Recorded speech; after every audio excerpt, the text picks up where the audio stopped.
Good morning. This is Jason Dean coming at you again live for another Film Fanatic video.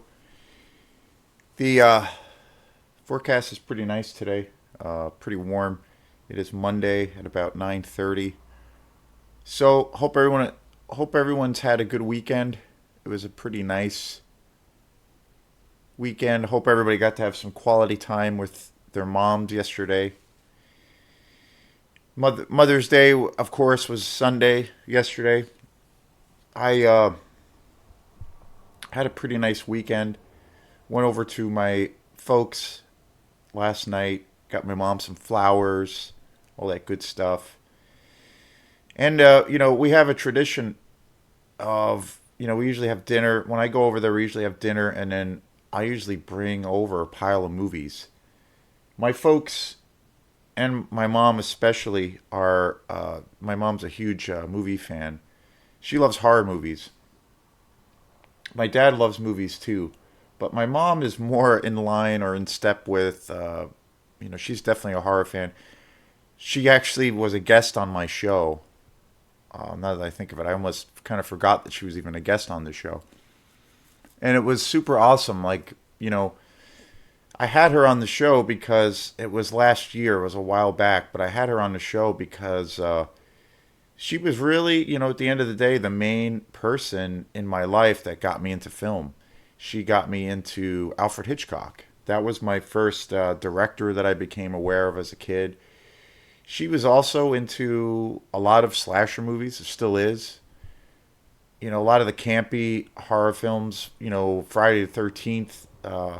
That was my introduction to the Friday the 13th movies. Child's Play with Chucky, those movies. Halloween, of course. Another movie of mine, which is my favorite horror exploitation movie of all time, Tourist Trap. So many cool movies. And, I remember going to the movies for the first time. The first memory or first experience that I had of going to see a horror movie and leaving the theater as a little kid just completely terrified was I remember going to see Aliens in the theater. The amazing sequel, probably the best sequel in movie history, the follow up to Ridley Scott's Alien. I remember as a kid I was just old enough to kind of understand. I was, practically a baby. I think I was in middle school, but I was old enough just to just enough to kind of get what was going on. And I remember going to see that in the theater. And that came out in like 85 or 86. So I was like 10 or 11 years old, which is crazy. The first movie I remember ever seeing in the theater, but I was too young to really, I loved it, but I was still too young to kind of, you know, I guess fully grasp it, was Return of the Jedi. That was the first movie I remember seeing in the theater. But I was really, really young, and I remember loving it. But it was, I didn't really, the story and things didn't really connect with me. But when I saw Aliens, that was the first time, it's my earliest movie memory of going to the theater. And I was just old enough to kind of understand what was going on. And I remember being so utterly terrified of that movie. That movie scared the shit out of me, and it gave me nightmares afterwards. And that's where that experience going to the theater became, that was the big introduction to horror, and especially what it's like to go to a theater and, having that immersive experience. That's where it all started. So I always have, whenever I go over my folks, we always have that tradition. I typically, a lot of the times on my own, I don't see a lot of new movies. I do watch a lot of new films, but I have tons of movies here. I just realized too the other day, it was pretty funny. I went to Goodwill yesterday in Rockland, and I bought a bunch of new movies. Super excited. I got some DVDs, and I got a couple of DVDs that were really great. they're basically like movie packs.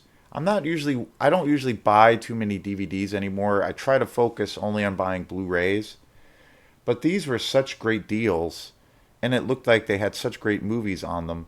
One disc in particular, I had never seen any of the movies, but I was just like, yes, I got to buy these. So I bought them and I started watching it last night. And then I bought a new Blu-ray. Most of the time, I try to only get Blu-ray because that's where it's at. So I bought about altogether probably about 7 or 8 movies, which is kind of crazy. And it was super. They were all super cheap. Two DVDs I bought were again were on these combo packs. So super excited. I started watching them last night. So stay tuned for some new reviews. And the about what was it 2 weeks ago? Yeah, 2 weeks ago I went to Bull Moose in Waterville and bought a bunch of new movies. And I realized last night when I came home, I literally have a stack of movies that I have not watched yet, and I need to kind of buckle down to watch them.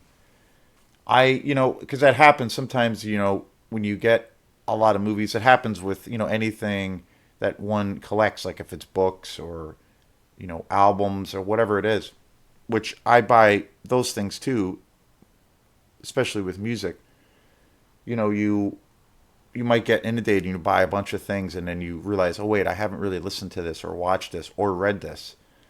So and then you come home or you wake up with a craving to listen to this album or this you come home. That happens to me during the day around movies where especially I notice it happens more around if I have a busy day where I have a busy day and I'm doing stuff or whatever, and then I'm looking forward to kind of just chilling out at night, and then I start thinking about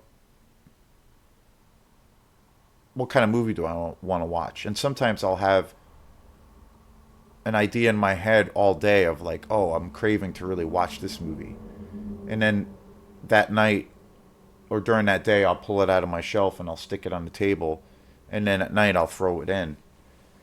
And that ends up happening around some movies that I've seen before, or even movies that I have seen multiple times.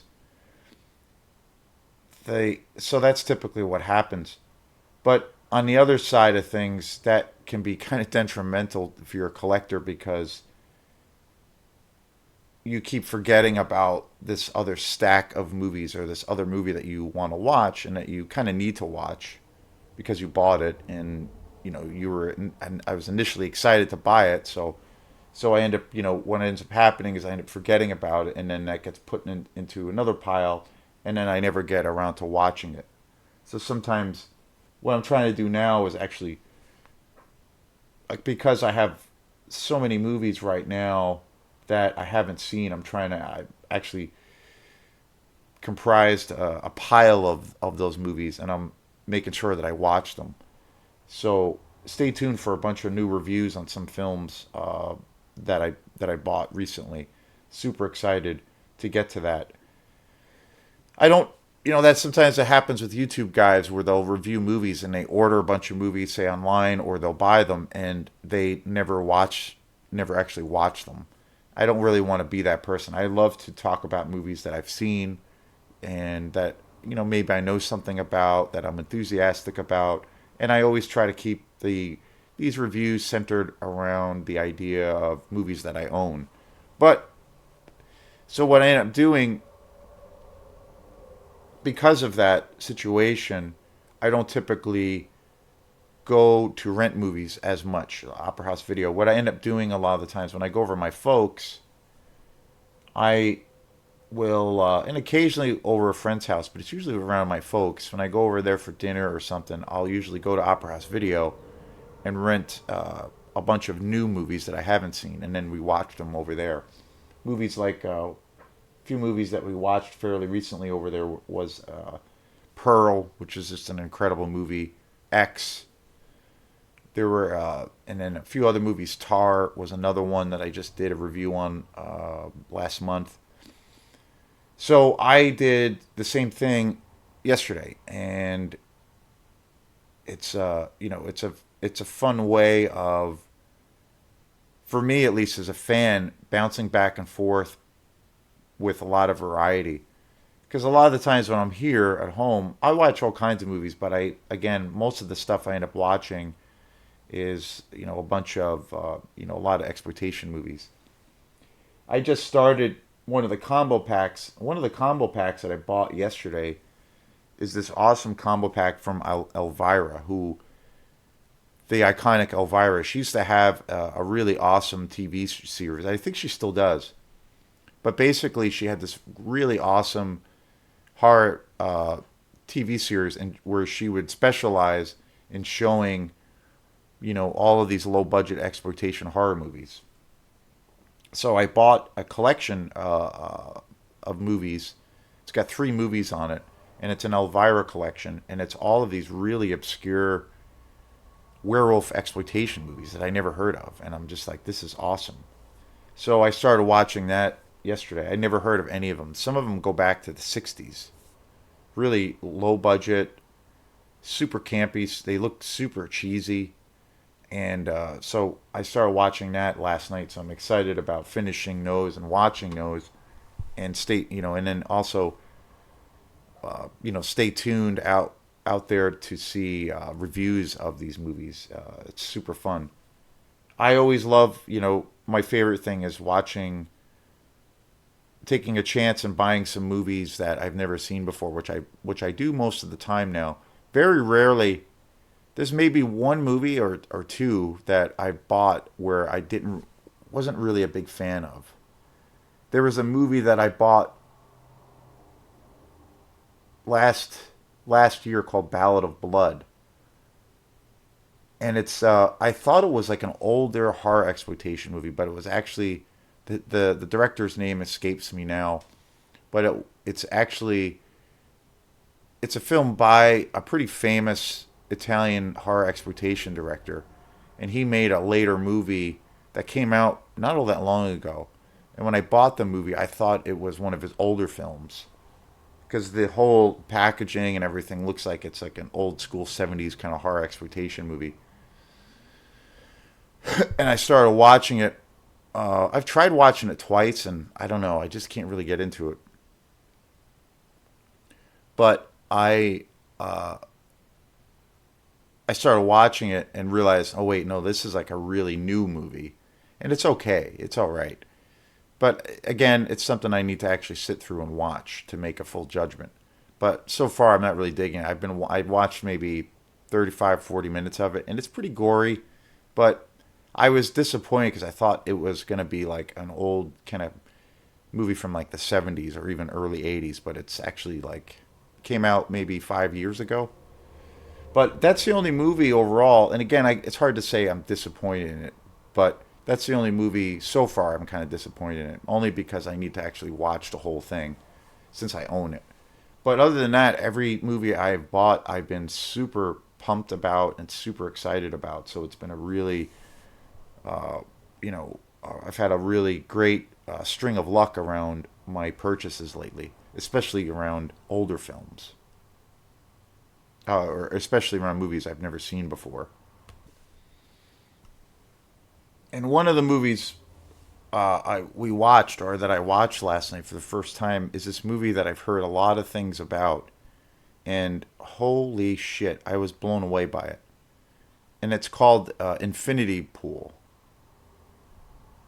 and it was directed by Brandon Cronenberg, the son of David Cronenberg, the one of the most iconic directors in the world of horror, known for body horror, the invention of body horror. He's the famous, the world famous Canadian director, one of my all time favorites.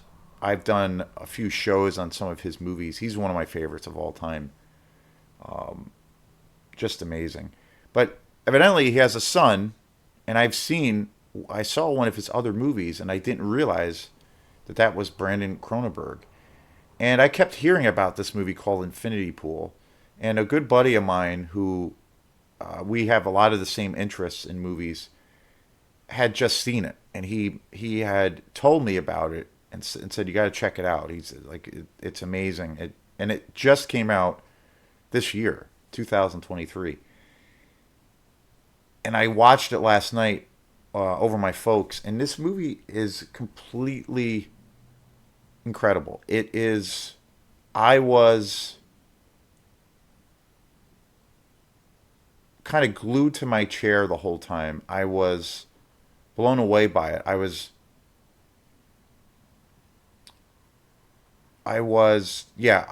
kind of speechless at first. And it's a science fiction horror fusion movie. It definitely does such an awesome job of combining elements of sci-fi and horror. And that, my favorite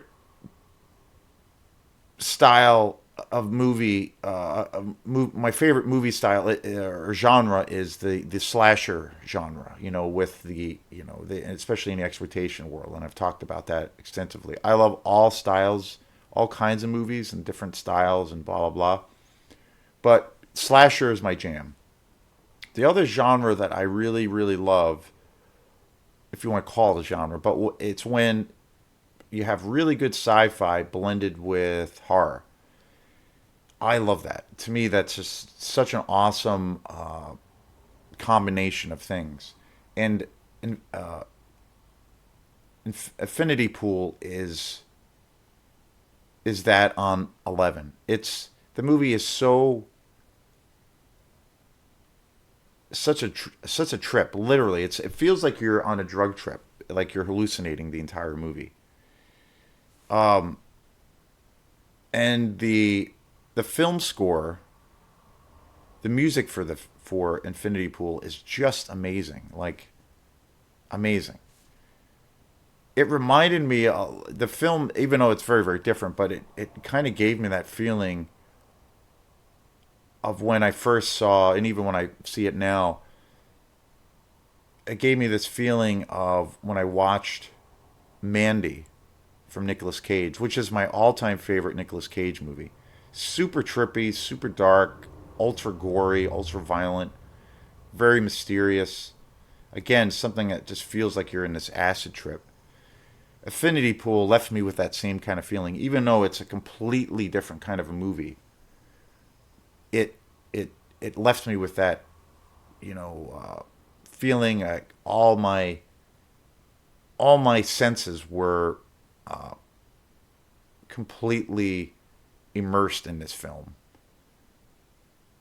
I would have loved to have seen this movie in this on the big screen. I really really want to see it on Blu-ray. I saw it on DVD, still really good quality, but to see it on Blu-ray would be amazing, and especially to see it on the big screen in a good theater. But what a trippy movie! I mean, just I was, yeah, I was kind of speechless at the end of it. It doesn't happen too often when I see a movie and I'm just kind of like where my jaw kind of drops, and that's kind of how this experience was. And again, it was written and directed by Brandon Cronenberg, the son of David Cronenberg.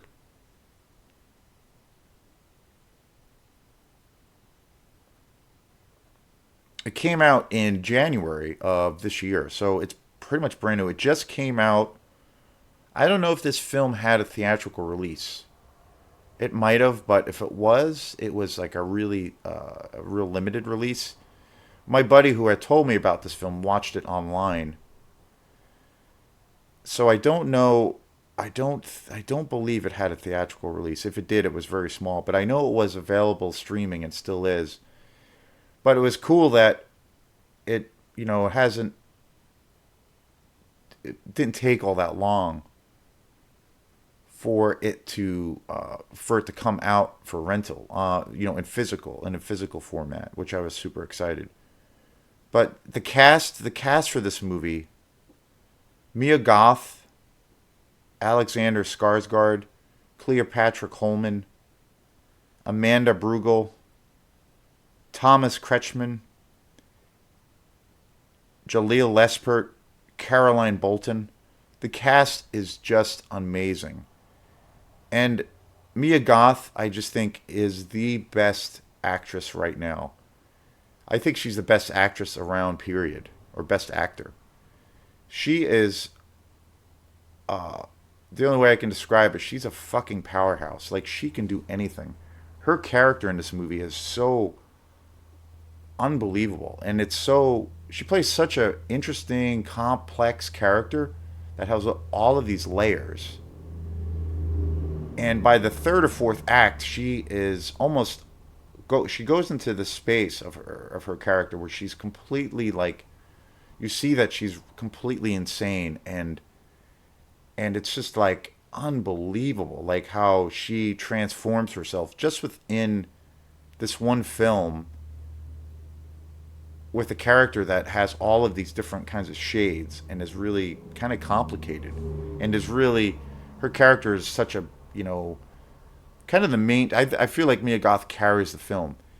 And that being said, the rest of the cast is incredible. Like, the writing is so great, and the whole premise of the story, the direction of the film is amazing. It's it's an extremely brutal movie. Like, it's super gory, and it shows stuff. It shows some graphic things in this film that I was just like, holy shit, they went for it. But at the same time, there's the movie is so the movie is completely horrific in so many ways. But again, I've talked about this before. I'm a big fan of like juxtaposition of where there could be things of where it's, you know, a balance of light and dark. You know, where you might be seeing something that is completely horrific and just out of a, you know, pure nightmare, but maybe the way it's shot or the way the story is told and the way the editing is and the way the music is just gorgeous and beautiful and sublime. And so it adds like an area of levity, so there's a balance, so it's not like if a movie, say a movie that's, well, like this movie in particular, it's, you know, where it's really graphic and it, you know, it goes for it. You know, if it didn't have that kind of balance of the beautiful cinematography, the beautiful editing, the gorgeous music, the locations, just the gorgeous direction.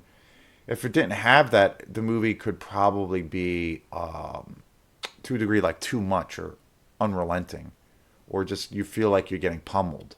But because it's so beautifully told and beautifully shot and so delicate, you have that juxtaposition of the extreme violence and the gore and the extreme sexual nature of the film, that it never felt like it's overwhelming. And I, you know, I think that that's amazing. One of the criticisms I heard of this movie, I watched a couple of reviews of Infinity Pool, and this one guy I watch in particular, Cody Leach, who is pretty good. I watch him.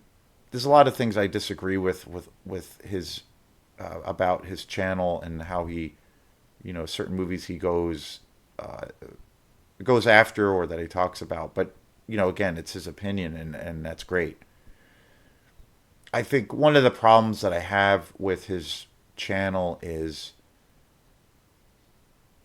his view on anything, any horror movie that kind of comes out before, say, like 1981 or 82, particularly around all of the Italian horror movies that came out in the 60s and 70s, all the Giallo films, and even the more obscure slasher films that came out before that time period. He doesn't really, you know, and again, you can like what you like, and that's fine, and that's totally great. But he kind of lambasts any movie that comes before, you know, say Nightmare on Elm Street or the Friday 13th franchise. But he doesn't. He does this thing of where he does trash them, but he doesn't give them any kind of respect. I feel like he doesn't really, because he doesn't like it and doesn't understand it, and it's not his cup of tea, and that's fine. He then does this thing of where he just doesn't give it any, credibility or give it respect, even though, and it's not a question of whether you like something or not. It's like you gotta give props to where something deserves its props. I feel like I always look at this as the same thing, or I brought this analogy up before. My relationship, say, to the Grateful Dead. I'm not a big fan of their music at all. I actually don't. Involved with many situations and bands that I play in that where we end up having cover some of their songs, and some of their songs are pretty good. But I'm not really a fan of their music, and I have tried and tried and tried to dig in. Occasionally, there's certain things I like about them that I like, but that I dig, but generally, it's just not my bag, and I don't really like them. It's not really my jam. But I don't dismiss them. I acknowledge their incredible musicianship and their iconic status in the music business, and what they were a really pioneering group for what they did, and they obviously left a huge mark, forever. And so I acknowledge that. I acknowledge that they are, an integral part to the music industry, and acknowledge that they mean a lot for a lot of fans, to a lot of fans. But I don't take the stance of, because I don't like them and their music's not my cup of tea, that I just dismiss them and say, well, they're just a bunch of dirty, smelly hippies and whatever. It's not my. I don't give them respect. And I feel like what Cody Leach does is he doesn't give those previous filmmakers and those previous films that came out before, say, a lot of the American slasher films, like I mentioned. He won't give them respect, and that's the thing that I don't really like about his show. But anyway, I saw a review, but again, he mostly focuses on a lot of new movies, so I watch his show quite a bit for about new releases, so that's one thing that I like about his show. I'm usually late to the game, but he did a review on Affinity Pool, and he seemed to really really like it. But he also was very critical to a degree, because he said that because the movie, he was kind of criticizing the graphic nature of this film, and this movie has Infinity Pool is extremely graphic, like sexually, and when it comes to the violence and the kills, it's super gory, and Brandon Cronenberg didn't pull any punches. Like they show you everything when it deals with a sexual situation. There's orgies. They show cum flying across the room, or and it's brutal as far as the kills. Like you see everything, and he was saying, well, I I really love gore. I really love movies that are extreme, but he felt that Brandon the movie might have reached a little bit more of an audience, or it just might have had more of a resonation with him if he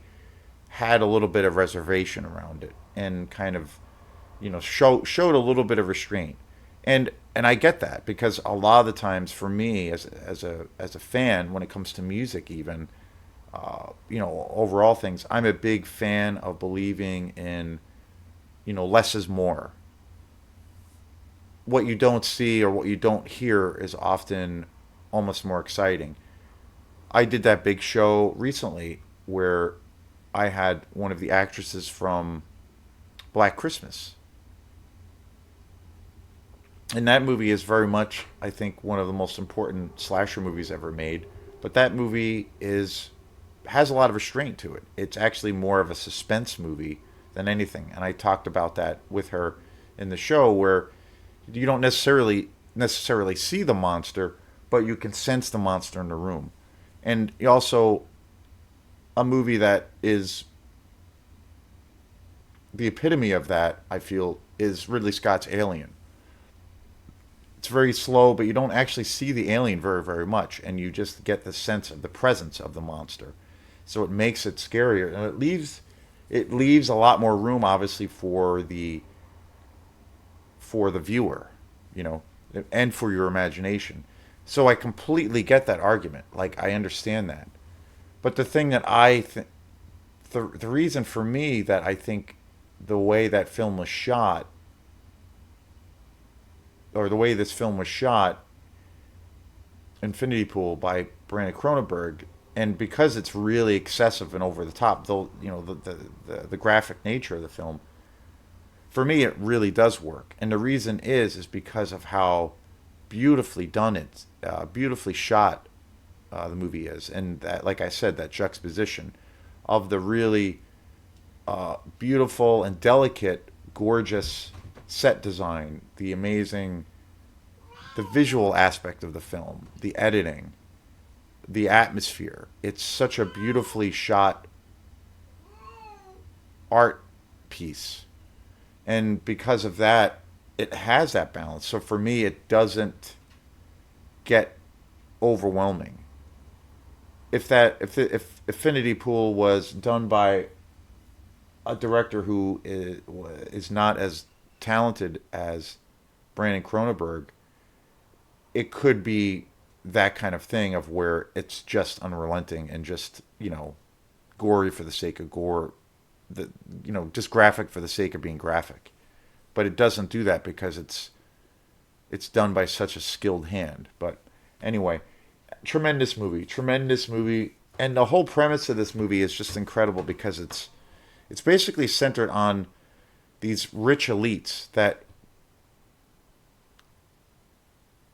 get into these situations of where someone gets killed and they are arrested in this strange kind of foreign fictional land, and they, because they have all this money, they can basically pay their way out of the situation. And the way that they do this and the way that whole situation works, it's presented, is this country that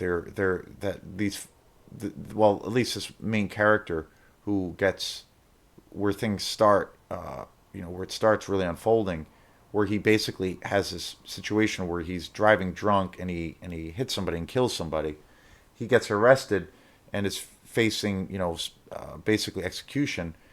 This country has the technology to basically, you have the option to clone yourself, and then that clone is used as the sacrifice, like kind of the sacrificial lamb. So you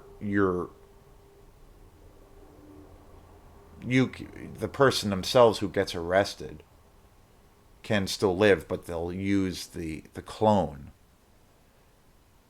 in place of that. And it's amazing. It's an amazing premise, so utterly original. It dives into an interesting topical, interesting kind of social, discussion around, how people live in a society. Do people, like, what if there were no law, there was no such thing, there was no laws put in place, and if that's the only thing that keeps people from becoming monsters, if all of those laws to keep people relatively safe were gone and eradicated, would people just become wanton monsters? And the idea of nature versus, nurture, and people being products of their own environments. Like, what, obviously people have, they over time they develop a sense of maybe morality and develop a moral compass and all those kinds of things. But there's also a lot of people who probably do not have that. So it talks about those things too. But extraordinary movie. I can't wait to buy this on Blu-ray. I need to check out all of his movies. Brandon Cronenberg, tremendous movie. I highly recommend it. One of the best movies I've seen this year. One of the best horror movies. I just think it's such a highly inventive and exhilarating horror movie experience. So, thanks again. This is Jason Dean at Film Fanatic. Really appreciate people commenting on these videos, and if you like this channel, please subscribe and stay tuned for some more shows coming your way. Peace.